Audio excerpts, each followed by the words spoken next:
Oke, kali ini kita akan review film Jojo Rabbit. Teman-teman pada udah nonton belum film Jojo Rabbit? Kalau belum, bagus sih ketemu video kita. Kita bakal review baru menjadi rekomend. Yes, kita buat teman-teman nontonnya. Film Jojo Rabbit ini kan tayangnya pada tahun 2019 dan juga banyak menang penghargaan Oscar teman-teman. Jadi itu dia harus banget nonton.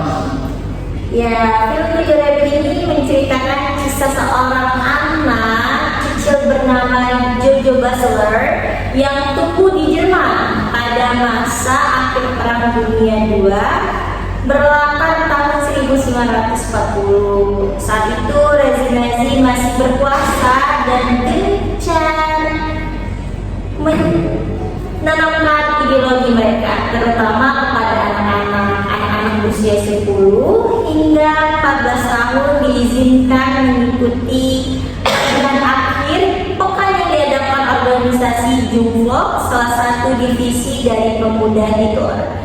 Dalam pelatihan tersebut mereka diajarkan cara menembak, menggunakan pisau, melempar bom, hingga menghilangkan rasa kasih sayang dengan cara membunuh. Jojo Basler yang berusia 10 tahun menjadi salah satu peserta pelatihan karena propaganda Nazi. Ia sangat fanatik dan menaruh keyakinan penuh pada ideologi tersebut, termasuk mengaku ras Arya dan membenci kaum Yahudi yang dianggap sebagai musuh. Dalam kehidupannya, Jojo memiliki teman imajiner berupa sosok Adolf Hitler yang hadir sebagai penyemangat sekaligus pengganti figur ayahnya yang masih berperang di Italia. Jojo tinggal bersama ibunya bernama Rosie yang tampak seperti seorang ibu penyayang, namun menyimpan rasa kasih sayang besar. Kira-kira kenapa bisa dikasih nama Jojo Rabbit? Ada yang tahu nggak? Gak tahu. Aku nih tahu. Dari yang aku tahu sih, penamaan film Jojo Rabbit ini diambil dari satu scan yang terdapat dalam film Jojo Rabbit sendiri. Di mana dalam film tersebut, ketika Jojo Basler mengikuti pelatihan akhir pekan yang diadakan oleh organisasi Jungvlok, yakni salah satu divisi dari pemuda Hitler, dalam scan filmnya, Jojo diperintahkan oleh kakak pembinanya untuk melakukan pembunuhan terhadap seekor kelinci. Hal ini dilakukan untuk melatih anak-anak yang berusia 10 sampai 14 tahun tersebut cara bagaimana membunuh dan menghilangkan rasa kasihan. Akan tetapi, Jojo merasa tidak tega terhadap kelinci imut tersebut dan memilih untuk melepaskannya. Dari situlah Jojo dibully oleh kakak pembinanya serta anak-anak lainnya yang mengikuti pelatihan dengan sebutan Jojo Rabbit dan menjadi identitas tersendiri baginya. Sebutan tersebut dikarenakan Jojo tidak tega membunuh kelinci imut sebelumnya. Padahal itu termasuk empati ya, empati pada makhluk hidup hewan yang imut seperti itu. Kalian bayang aja kelinci yang imut itu mau dibunuh. Wah, kalau misalnya bunuh tikus Masih ada ya. atau mungkin bunuh ular berbisa yang udah makan korban, aku setuju ya. Kelinci yang cuma makan wortel sayur, kelewatan banget tuh guys. Terus pelanggaran kami dapetin apa dari film itu?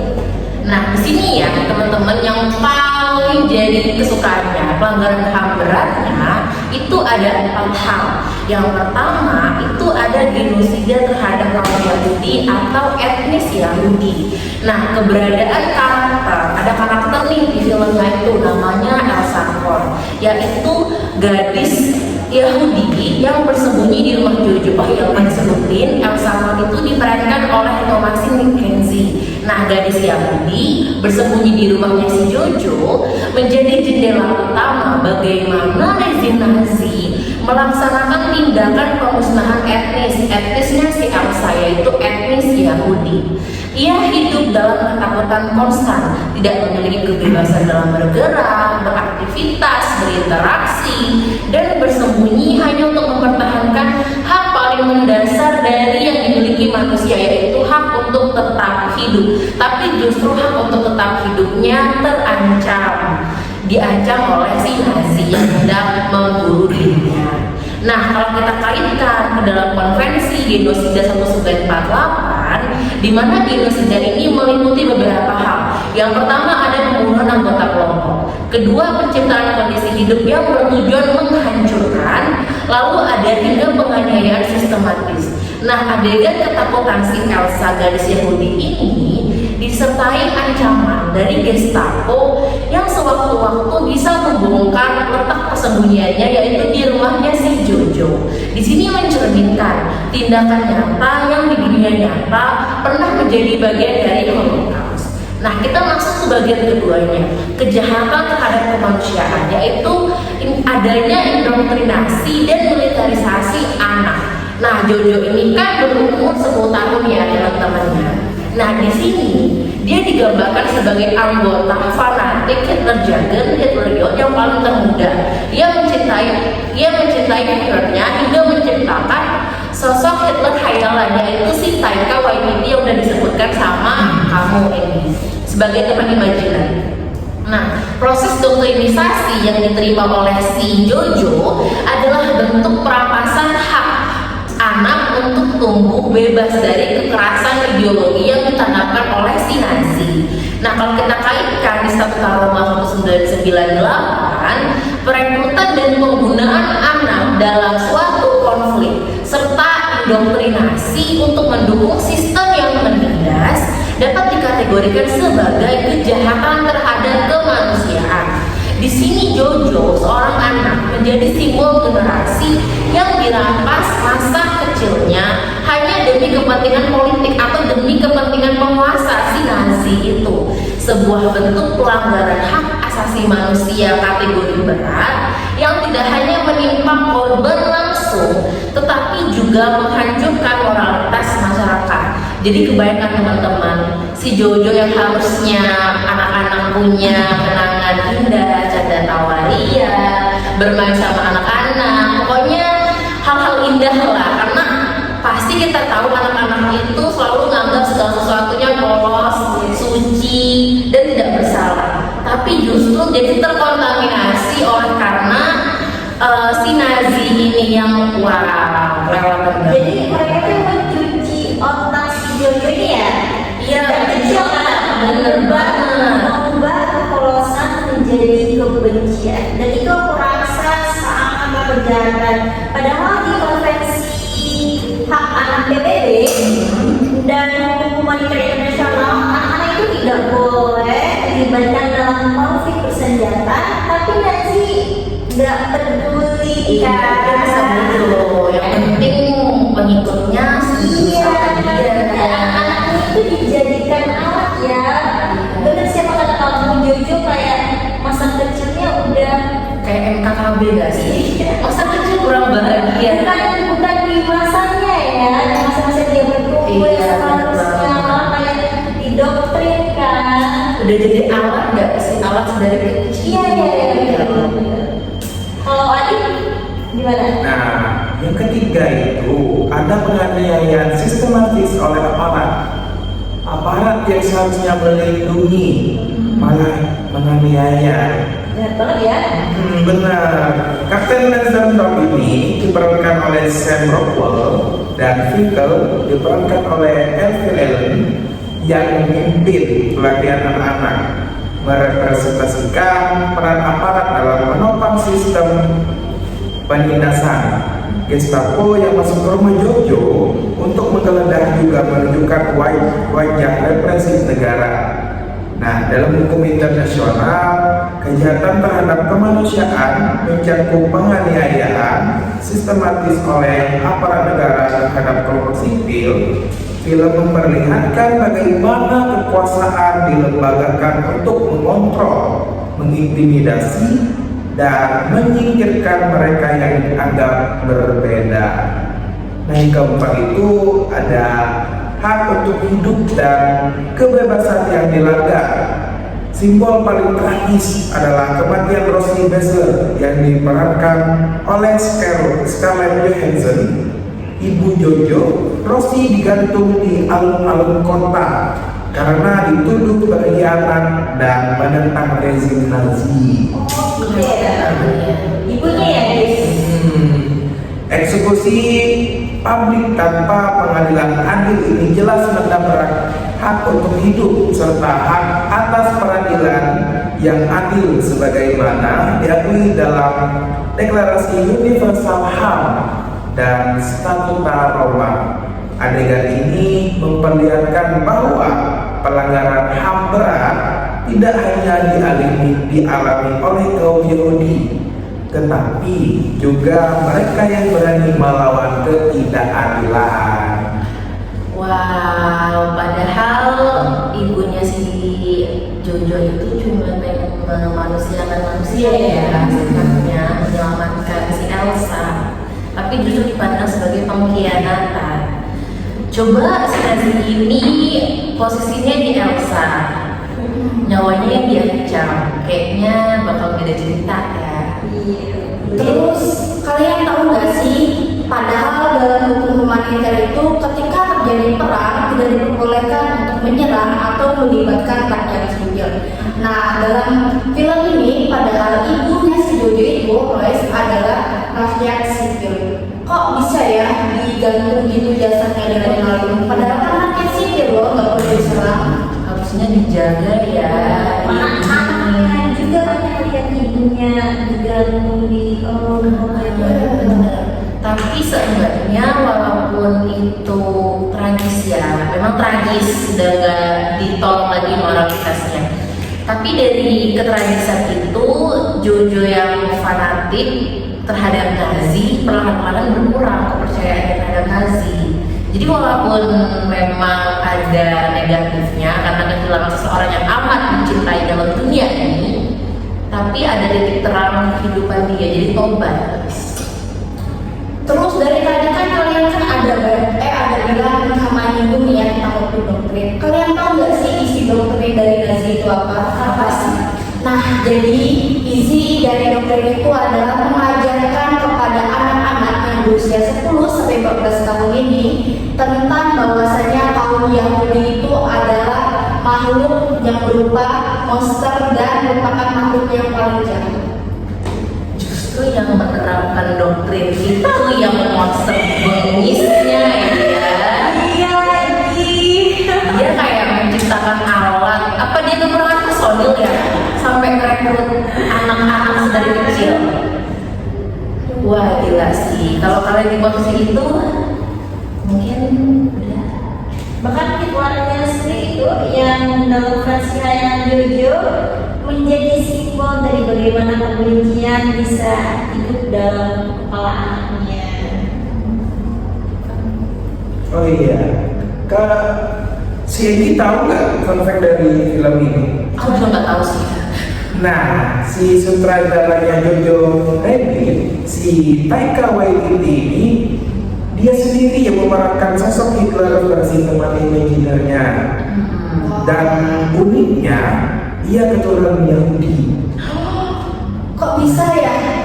Nah, yaitu dari ayahnya yang berdarah Maori, ibunya Yahudi Rusia, sehingga aktingnya jadi berbentuk satir terhadap tokoh yang membenci Yahudi. Jadi film ini orang Yahudi yang akan Iya, benar. Berarti kayak menyuarakan kisah mungkin ya, kisah kenyataan. Nah kalian perlu tahu kalau film Jojo Rabbit ini itu diadaptasi dari sebuah novel ya teman-teman. Jadi memang mungkin kisah nyata yang difilmkan sepertinya. Dan si Taika Waititi ini terinspirasi dari film satir lama seperti The Great Dictator tahun 1940, karyanya si Carol Chaplin yang juga menggunakan humor untuk mengkritik fasisme. Iya, biar nggak terlalu kaku filmnya ya Din ya, karena kalau terlalu kaku dan terlalu menyoroti kebengisan para penguasa, posisi dia sebagai produser dan pembuat film juga terancam ya. Iya, dia pinter sih, keren.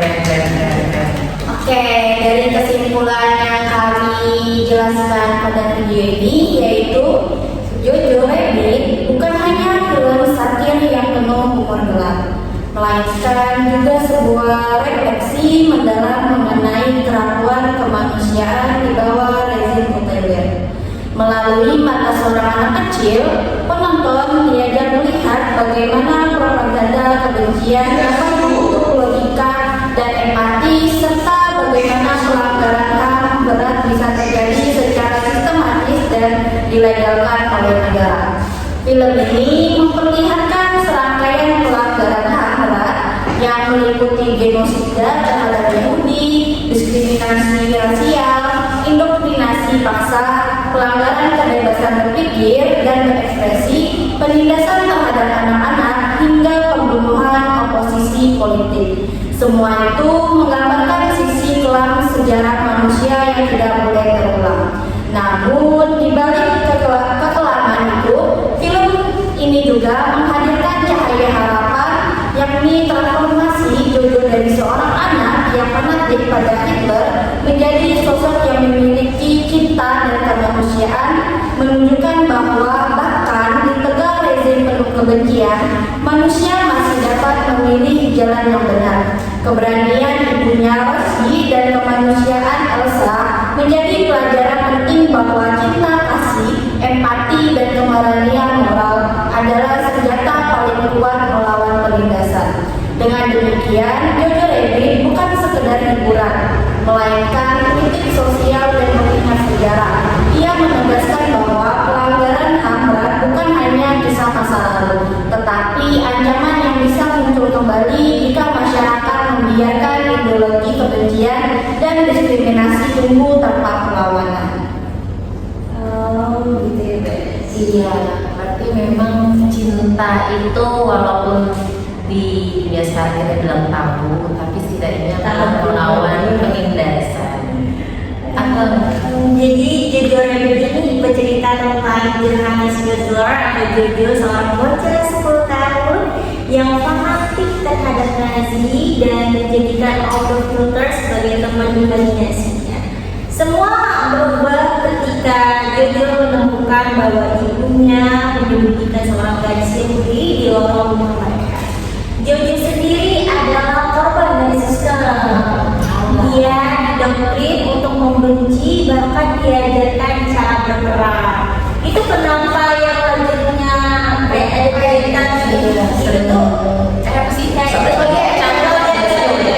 itu gara-gara si Jojo ini ngelemparin bom, kenal ke dia. Karena memang dasarnya anak-anak itu emang gak ada skillnya bertindakannya nggak sih?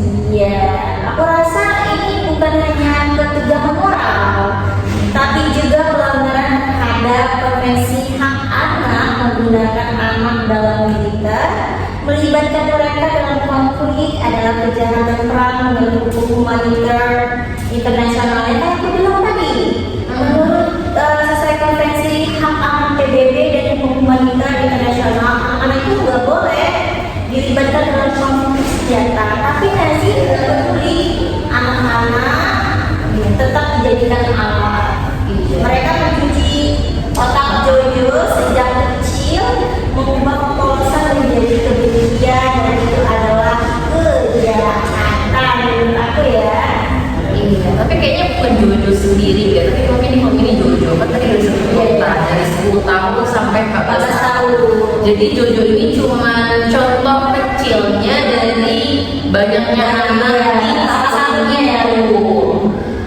Sedangkan Jojo aja udah seperti itu ya kisahnya. Gimana kisah anak kedua, anak ketiga, dan seterusnya di belakang itu. Jojo Rabbit ini kan mengajarkan kita satu hal penting, kebencian bukan sifat bawaan, tapi sesuatu yang diajarkan. Ya. Dan jika bisa diajarkan, maka bisa juga dihentikan. Film ini adalah peringatan bahwa pelanggaran HAM bukan hanya terjadi lewat senjata, tetapi juga pikiran yang dimanipulasi Psikologisnya ya.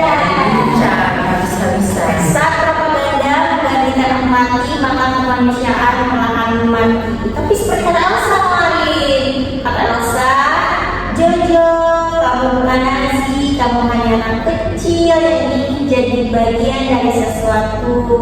Harapan itu masih ada selama kita masih membuka. So guys, itu adalah review dari kita ya. Ya, kurang lebihnya seperti itu. Tapi kalau mau versi lengkapnya, nonton aja, rasain sensasinya, kesedihan si Jojo. Sedihnya ada, komedinya ada, itu kayak filmnya Iya. semua rasa mencampur kayak seru banget guys. Tontonin aja. Jadi kalau kalian ngerasa hidupnya tambah, ya kita warnai dengan menonton Jujur Rabbit. So, sekian dari kami, itu review dari film Jujur Rabbit yang bisa kami review di video ini. Sampai jumpa di video selanjutnya, dan kami meminta maaf jika ada salah penyampaian. Kami akhiri. Wassalamualaikum.